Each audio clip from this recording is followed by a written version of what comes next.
हमारे भाग्य में हजारों सालों से ये सूरज काला ही रहा है।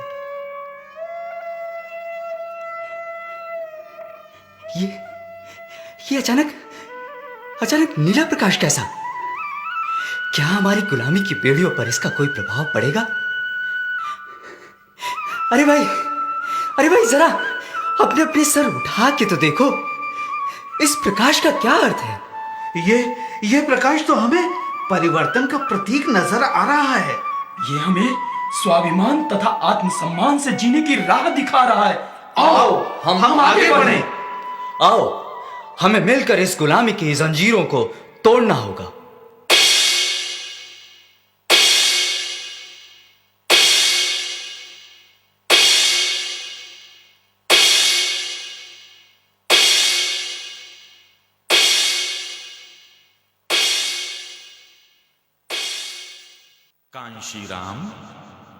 कांशीराम, मेरे अंदर जो व्यवस्था परिवर्तन की ज्वाला धधक रही थी, वो मैं तुम्हारे अंदर महसूस कर रहा हूं।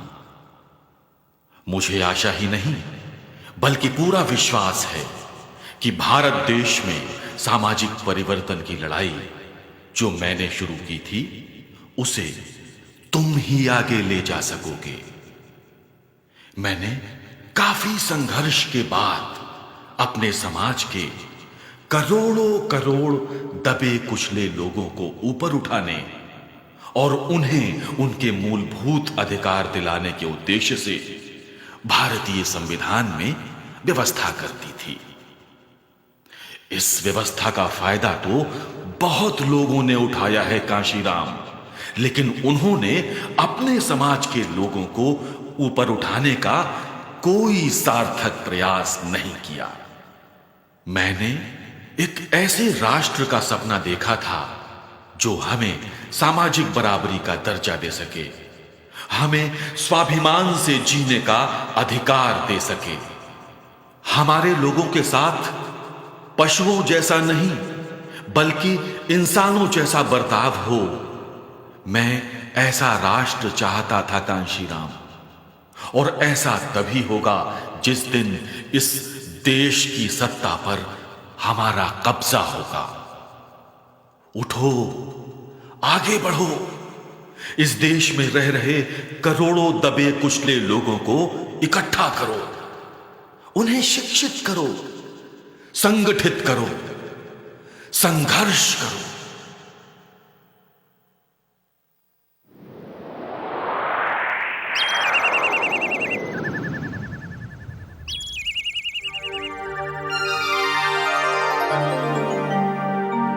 उठ जाग मुसाफिर भोरे भाई, अब रहने कहाँ तू सोवत है, जो सोवत है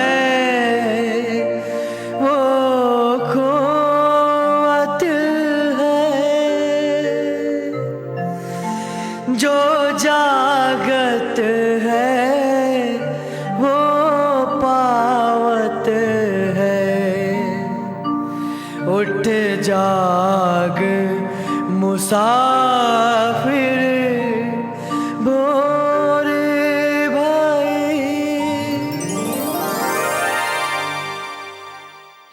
बाबा, बाबा, बाबा। अरे क्या मैं सो रहा था या कोई सपना देख रहा था? नहीं, मैं सो नहीं रहा था, मैं तो चिंतन में डूबा हुआ था। अगर मैं ही सो गया तो हमारे अज्ञानी समाज को कौन जगाएगा? बाबा, आपका सपना व्यर्थ नहीं जाएगा, मैं इसे जरूर साकार करूंगा। मैं बदलूंगा इस देश की तस्वीर को और अपने करोड़ों लोगों की तकदीर को मैं बदलूंगा, मैं बदलूंगा, मैं बदलूंगा।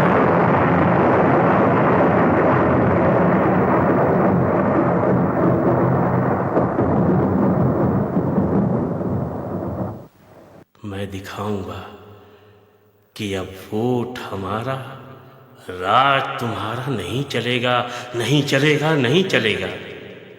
मैं दिखाऊंगा जिसकी जितनी संख्या भारी उसकी उतनी भागीदारी। मैं इस देश की सामाजिक व्यवस्था बदल कर ही रहूंगा। मैं आपको वचन देता हूं बाबा।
अरे भाई राम प्रसाद, रात के 2 बज गए। भूख बहुत जोर से लगी हुई है। खाने का तो समय ही नहीं मिला। तुझे नहीं लगी है क्या? लगी तो मुझे भी है साहब, लेकिन इतने रात में खाना मिलेगा कहाँ से? उधर देख, जो बर्तन वहां रखे हुए हैं जी, उसी में देख, शायद कुछ खाने को मिल जाए। अभी देखता हूँ साहब। अब सुन, किसी की नींद खराब ना हो जाए, इसका भी ध्यान रखना। जी।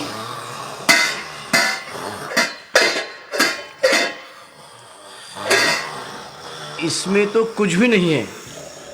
हाँ, कुछ सूखी रोटियां पड़ी है। खाने के लिए दाल सब्जी भी नहीं है, तो खाएंगे क्या? ला, तू मुझे सूखी रोटी ही दे दे। सुन, एक काम कर, 1 गिलास में पानी ले आ। जी, अभी ले आता हूँ।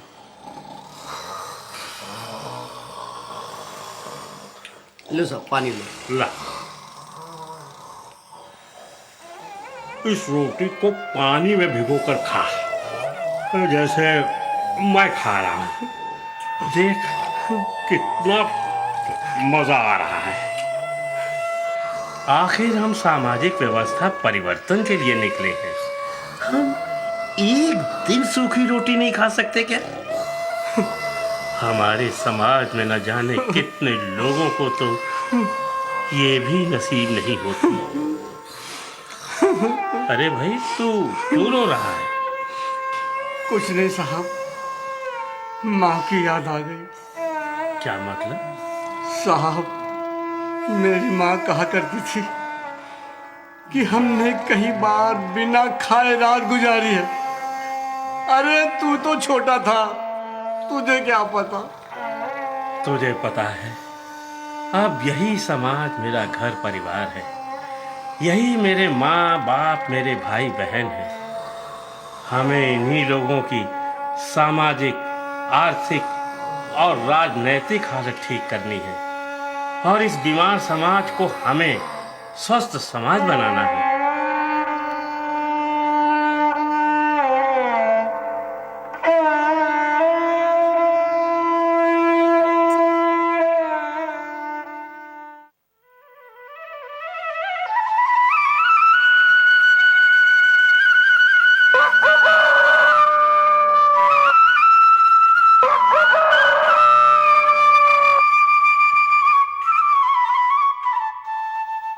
मुझे लगता है जातिवाद ही सामाजिक व्यवस्था की सारी सामाजिक बुराइयों की जड़ है।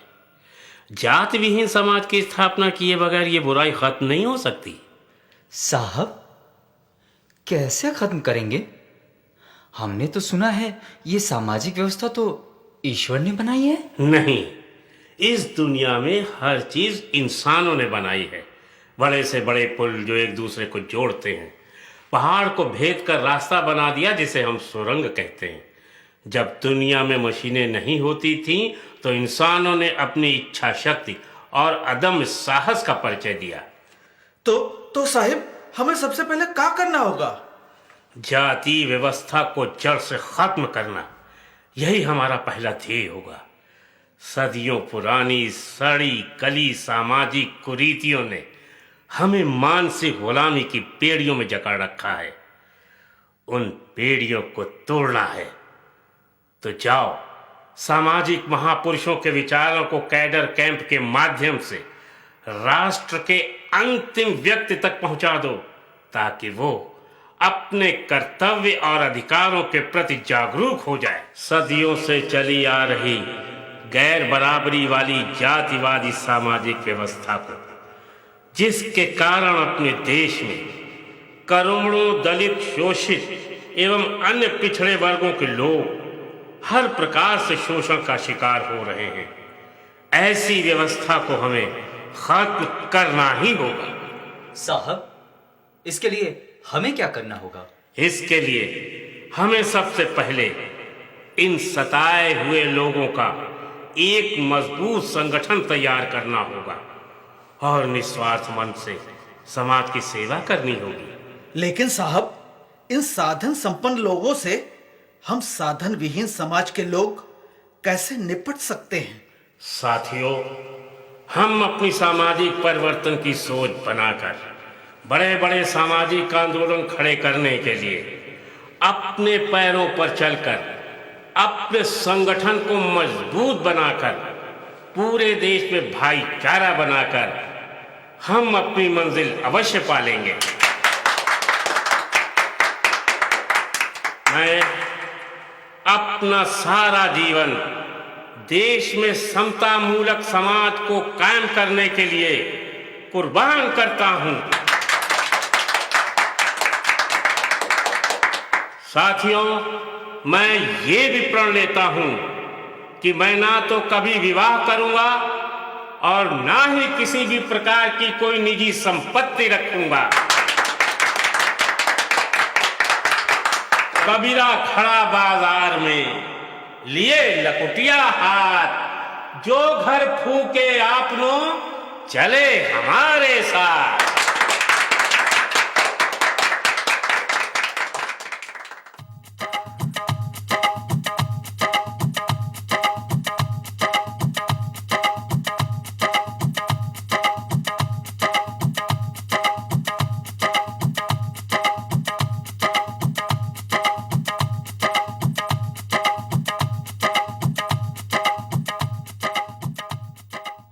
साथियों, हमें अपना बामसेफ का संगठन चलाते हुए 6 वर्ष लगभग हो चुके हैं। इन 6 वर्षों में हमारा संगठन लाखों लोगों का वृहदाकार ले चुका है। साहब, अब आपकी अगली योजना क्या है? साहब, इतने लोगों को लेकर तो हम सरकार के ऊपर दबाव भी बना सकते हैं।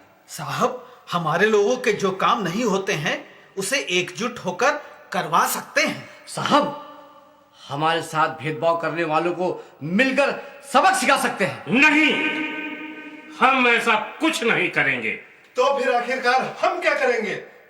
साथियों, हम अपनी राजनीतिक पार्टी खड़ी करेंगे और सत्ता हासिल करेंगे।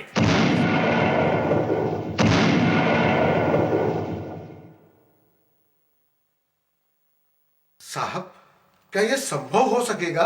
100%। साहब, क्या हम इतनी बड़ी बड़ी पार्टियों के सामने टिक सकेंगे? साहब, क्या हम 100 साल पुरानी पार्टी से लड़ पाएंगे? हम टिकेंगे भी, लड़ेंगे भी, बढ़ेंगे भी। साथियों, जिस समाज की गैर राजनीतिक जड़ें मजबूत नहीं होती, उस समाज की राजनीति कभी भी कामयाब नहीं होती।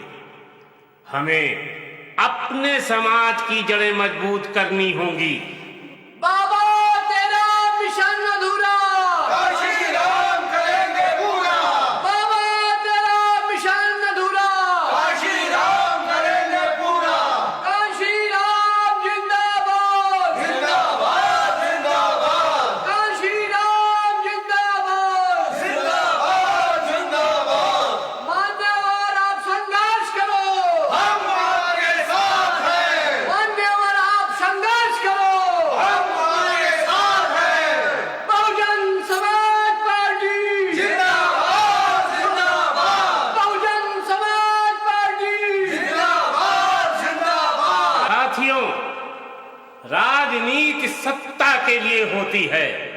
और सत्ता बिना संघर्ष के नहीं मिलती। और इस संघर्ष में ईंट का जवाब पत्थर से देने के लिए तैयार रहो।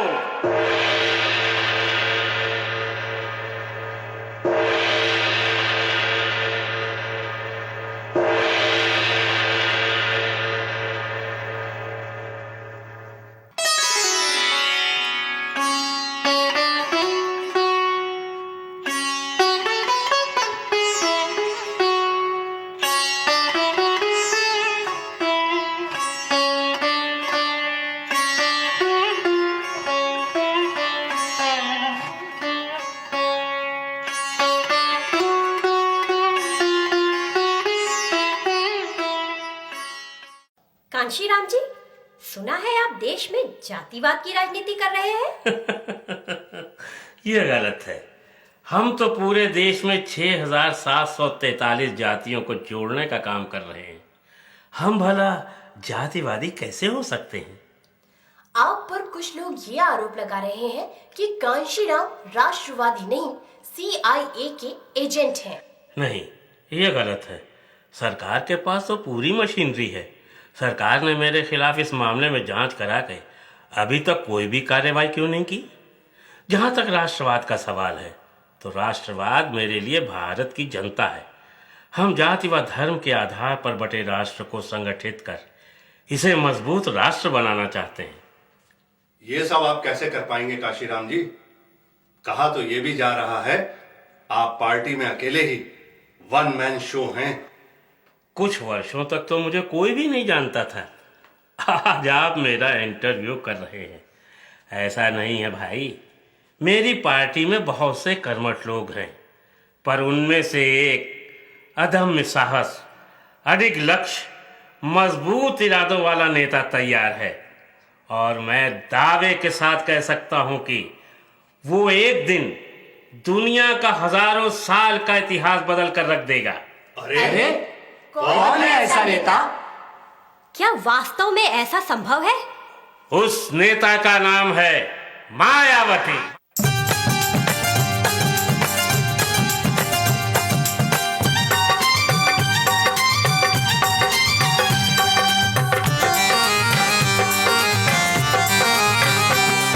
समझदारी तेरी अजब है सरकार, समझदारी तेरी अजब है सरकार।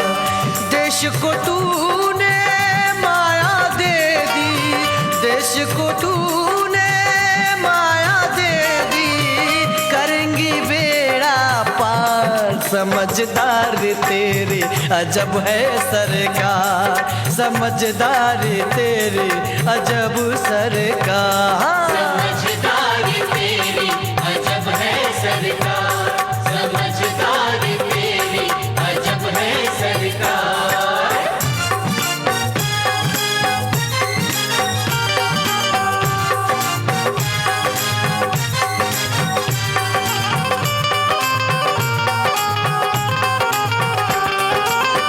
सोते हुओं को तूने जगाया,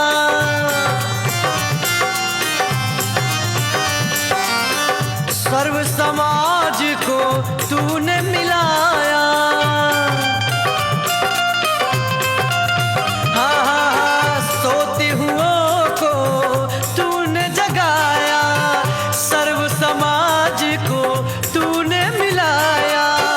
स्वाभिमान से जीने का, स्वाभिमान से जीने का ये दिला दिया अधिकार। समझदारी तेरी अजब है सरकार, समझदारी तेरी अजब है सरकार, समझदारी तेरी अजब है सरकार।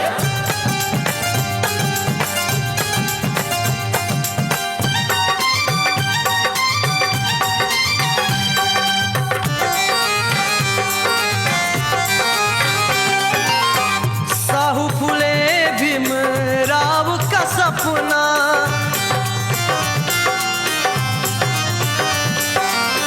जिसको बनाया तूने अपना।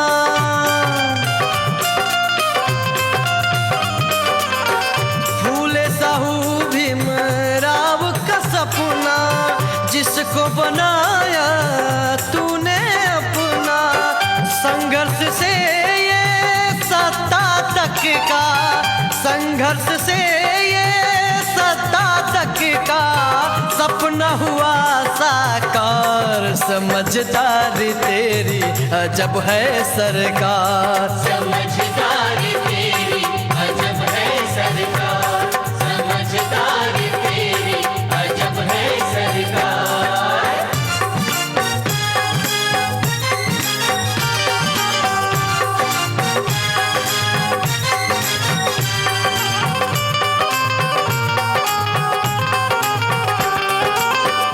परिवर्तन की तूने अलख जगाई,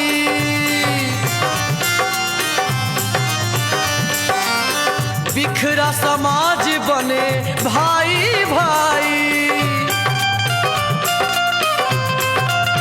ओ परिवर्तन की तूने अलख जगाई, बिखरा समाज बने भाई भाई।